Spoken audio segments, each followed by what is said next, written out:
என்னது? மறந்துட்டேன். 8வது குறள். 12வது குறள்னு ஒரு அதிகாரத்துல இருக்கா? இல்ல, அதான் மறந்துட்டேன்னு சொல்லிட்டேன்ல. நாங்க யாரு? ஞாபகம் மறதியை பத்தி பேசுறீங்க. சரி, குறளை சொல்லுங்க.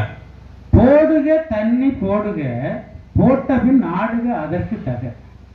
போடுக தண்ணி போடுக, போட்ட பின் ஆடுக அதற்கு தக. என்ன பொருள்னா, தண்ணி அடிக்கும் போது உடல் ஆரோக்கியமா இருக்கணும்னா ராவா அடிச்சிடாம அத தண்ணியை கலந்து அடிச்சா நீ ஆடுனாலும் நிதானமா நல்லா இருப்பான்னு. இது பொருள் விளக்கம். ஆமா, அது மட்டுமா? அடுத்த சொல்றேன். பொடி போட்டு வாடுவாரே வாடுவார், மற்றவர் சளி பிடித்து சாவார்.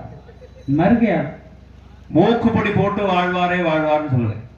அதான் என்னன்னா, சளி பிடிச்ச போது மூக்கு பொடி போட்டு சளியை வெளியாக்கனா சளி பிடிச்சா நீ போயிடுவான்னு. அப்புறம் சேமிப்புக்காக ஒரு பொருள் சொல்லிடவா? எது? கற்க கல்வி குமுதம் கற்றபின் விற்க பாதி விலை. நீ படிக்கணும்னு ஆசைப்பட்டா இதையெல்லாம் கேட்டுட்டு இங்க நடுவரா உட்கார்ந்துட முடியாது.